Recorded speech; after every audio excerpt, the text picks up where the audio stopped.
के गाँवों के बीच में करना और उसके साथ ही साथ स्कूलों में, कॉलेजेस में, बच्चों के बीच में, सिविल सोसाइटी के लोगों के बीच में ये आयोजन किया जाना।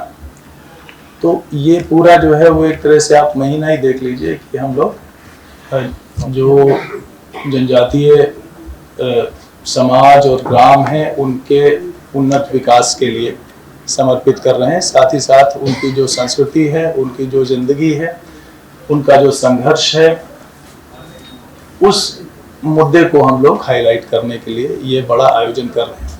पहली बात। तो दूसरी बात ये है कि आप लोगों को संज्ञानित होगा कि 2 अक्टूबर को माननीय प्रधानमंत्री जी ने एक धरती आबा जनजातीय ग्राम उत्कर्ष अभियान का शुभारंभ किया था। वो भी मिनिस्ट्री ऑफ ट्राइबल अफेयर्स का एक नेशन वाइड कैंपेन है, जिसमें पूरे देश के ऐसे जनजाति बहुल गांव जहां पे जनजातीय आबादी जो है वो टोटल आबादी की 50% है, उनको चयनित किया गया। और इत्तेफाक से उत्तर प्रदेश में ऐसे 517 गांव हैं जिनको हम लोगों ने चयनित किया है। और वो सैचुरेशन डेवलपमेंट स्कीम्स और वेलफेयर स्कीम्स के सैचुरेशन मोड में वो अभियान चलाया जाएगा। और वो 4 साल का अभियान है। ये प्रथम चरण हमारा होगा, पहला साल, जिसमें रोड्स, बिजली, पानी, कृषि, सोशल वेलफेयर की स्कीम्स, सारी हाउसिंग, जितनी तरह की स्कीम्स हैं, उनके जो ट्राइबल कम्युनिटीज के अपने जो उत्पाद हैं उनको मार्केट करने के लिए, जो मल्टीपर्पज सेंटर्स हैं उनका स्किल डेवलपमेंट के लिए, उनको एजुकेशन देने के लिए, जितनी भी तरह की विभागीय योजनाएं चल रही हैं उनसे उन 517 गाँवों को सैचुरेट करने का जो अभियान है वो भी किक स्टार्ट हो चुका है 2 अक्टूबर को। उस पे भी एम्फेसिस हम इस जो हमारा जनजातीय भागीदारी उत्सव है उस पे देंगे। तो 22 जो स्टेट से और 2 देशों से जो टीमें आएंगी वो भागीदारी उत्सव में लखनऊ में प्रतिभाग करेंगी। लेकिन इसके साथ ही साथ जनपदों में जिलाधिकारी की देख रेख में, लोकल जो वहाँ पे माननीय जनप्रतिनिधिगण हैं उनकी देख रेख में इस अभियान को हम पूरे प्रदेश में संचालित करेंगे। ये बेसिक आइडिया है इसमें। मुख्य रूप से जो ये बिरसा मुंडा जी है ना, बिरसा मुंडा जी की जन्म तिथि को जो 15 नवंबर होती है और 1875 में उनका जन्म हुआ था। उलिहातू एक जगह है झारखंड में, उस समय बंगाल प्रेसिडेंसी थी और उनका योगदान स्वाधीनता संग्राम में बहुत जबरदस्त रहा है। तो जो गुमनाम हमारे स्वाधीनता के नायक है उनको हम सम्मान देने के साथ ही साथ उन्होंने जो कार्य किया देश के लिए, जिस तरीके का बलिदान दिया, उसको हम एक तरीके से युवा पीढ़ी तक इस माध्यम से पहुंचाएं ताकि वो अनजान न रहे। नहीं तो धीरे धीरे करके हमारे बहुत सारे स्वतंत्रता के नायक कहीं ना कहीं पर उनको हम भूल जाते हैं, तिरोहित हो जाते हैं उनके योगदान। तो इसी क्रम में सरकार ने निर्णय लिया था, केंद्र सरकार ने, कि उनके जन्मदिन को हम जनजाति भागीदारी महोत्सव के रूप में मनाएं पूरे देश भर में। इसी क्रम में हम लोगों ने प्रारंभ किया था पिछले साल संगीत नाटक एकेडमी में। इसी की ये दूसरी कड़ी है। संगीत नाटक एकेडमी में ये 15 नवंबर से 20 नवंबर तक जो कार्यक्रम होगा, इसमें एक तो सांस्कृतिक कार्यक्रम होंगे। ये जो सांस्कृतिक कार्यक्रम है जिसे हम आदिवासी जनजाति संस्कृति का अंग मानते हैं, उन्होंने प्रकृति से अपनी संस्कृति को लिया है, अपनी संस्कृति को जो जिया, उसका जो सृजन किया वो काफी हद तक के प्रकृति से जुड़ करके किया है। तो पर्यावरण के प्रति भी उनकी जो एक संबद्धता होती है और प्रतिबद्धता होती है, ये अक्सर इनके जनजातीय नृत्यों में परिलक्षित होती है। इस क्रम में न केवल उत्तर प्रदेश के 10 लोक नृत्य जो जनजातीय नृत्य है उनको हम प्रस्तुत कर रहे हैं, बल्कि 22 राज्यों से 38 लोक कलाकार दल हम लोगों ने यहाँ पर आमंत्रित किए हैं जो अपनी जनजातीय संस्कृति को प्रस्तुत करेंगे। इसके अलावा आप देखेंगे कि इनके अपने परिधान होते हैं। उन परिधानों में अलग तरीके से अपनी सृजनशीलता के माध्यम से, अपनी कल्पना के माध्यम से वो रंग भरते हैं और उसको भी हम परिधान प्रदर्शन के तौर पर प्रस्तुत करेंगे ताकि आज के युग में जहाँ पे आधुनिकता में हम बहुत सारे सांस्कृतिक तत्वों को भूलते जा रहे हैं, उसको हम कैसे युवाओं से जोड़ें, युवा पीढ़ी को कैसे उसको परिचित कराएं, इसके लिए अलग अलग स्कूलों से हमने संपर्क करके प्रतिदिन कुछ न कुछ 4-6 स्कूल वहां पर विजिट करेंगे और देखेंगे। तीसरी बात है वाद्य यंत्रों की प्रदर्शनी। बहुत सारे वाद्य यंत्र विलुप्त होते जा रहे हैं, जो बांस के, लकड़ी के, मेटल के कई सारे बने हुए हैं अलग अलग तरीके से। आप देखेंगे उन वाद्य यंत्रों की प्रदर्शनी लगाएंगे और उसके बारे में वहां पे डिस्क्रिप्शन होगा, और साथ ही साथ QR कोड होगा, जिससे और डिटेल में जानना है उस वाद्य यंत्र के बारे में तो आप मोबाइल से QR कोड पे जैसे फोकस करेंगे तो वो फिर पूरा डिटेल उस वाद्य यंत्र के बारे में बता देगा। तो एक तो वाद्य यंत्रों की प्रदर्शनी, दूसरा पुस्तकें। बहुत सारे लोग उत्सुक होते हैं कि भाई जनजातियों के बारे में जानें, उनके उद्भव के बारे में जानें, किस तरीके से उनका जीवन होता है, किस तरीके से उनकी संस्कृति होती है, उसके बारे में जानें। उसके लिए वहां पे एक पुस्तक प्रदर्शनी और पुस्तक मेला भी इससे संबंधित है, वह भी होगा। व्यंजन, वो क्या खाते हैं ये भी गांव देहातों तक पहुंच चुका है, लेकिन जो हमारे मूल व्यंजन रहे हैं या जो एकदम जमीन से जुड़े हुए रहे हैं, प्रकृति से जुड़े हुए रहे हैं, वो भी कहीं हम भूल न जाएं। इसके लिए उन जनजातीय व्यंजनों की भी वहां पर प्रदर्शनी के साथ ही साथ लोगों को उसका स्वाद भी चखने के लिए मिलेगा। और कोई अगर सीखना चाहता है कैसे बनाते हैं, क्या बनाते हैं, तो ये जो शेफ हैं वो आपको वहां पे एक्सप्लेन करके समझा भी देंगे किस तरीके से बनाना है। इसके अतिरिक्त वहां पे खेलकूद, बहुत सारे खेलकूद होते हैं जो उन लोगों ने, जब आज की तारीख में तो अब क्रिकेट कॉमन है, बहुत सारे नए नए खेल कॉमन है, लेकिन कम संसाधनों में, अभाव में उन्होंने, भाई मनोरंजन के साधन ये मानव की अपनी प्रकृति है, नेचर है कि वो कम संसाधनों में भी कुछ न कुछ मनोरंजन के साधन खोज लेता है। इन्होंने खोजा, उसको भी हम लोग वहां पर प्रस्तुत करेंगे। और फिर क्विज के माध्यम से जो लोग विजिट करेंगे, जो बच्चे विजिट करेंगे, फिर हम क्विज के माध्यम से उनसे पूछेंगे कि भाई आपने इस पूरे के पूरे हॉल में या पूरे के पूरे परिसर में क्या सीखा, क्या जाना।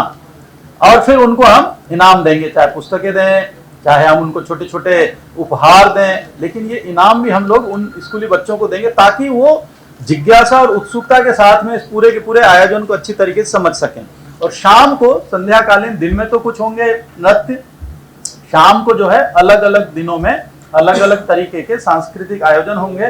दिन में कुछ संवाद भी स्थापित होगा, जो इससे जुड़े हुए बहुत सारे विश्वविद्यालय हैं जो जनजातियों पर रिसर्च कर रहे हैं, काम कर रहे हैं। गुजरात में, मध्य प्रदेश में, महाराष्ट्र में, यहाँ बिहार में, उनसे भी संपर्क करके हम लोगों ने उनको आमंत्रित किया है, उन वक्ताओं को, ताकि वो दिन में संवाद के माध्यम से, संगोष्ठियों के माध्यम से इस पूरे के पूरे आयोजन और उससे जुड़ी हुई जो चीजें हैं उसको समझा सकें। तो ये मुख्य बातें हैं। इसमें 2 देशों से भी, वियतनाम और स्लोवाकिया, वहाँ के भी दल ICCR के माध्यम से उपस्थित हो रहे हैं। अगले वर्षों में हो सकता है कि हम और ज्यादा संख्या में आमंत्रित करें, तो ये अंतरराष्ट्रीय स्वरूप जो है इसका एक रहेगा। बाकी आप सब लोग प्रतिदिन आकर के उसमें जान सकते हैं कि क्या क्या हो रहा है, किस तरीके से हो रहा है, वो सारी की सारी चीजें आप लोग अवश्य उसमें पधारें। इसका स्वागत है।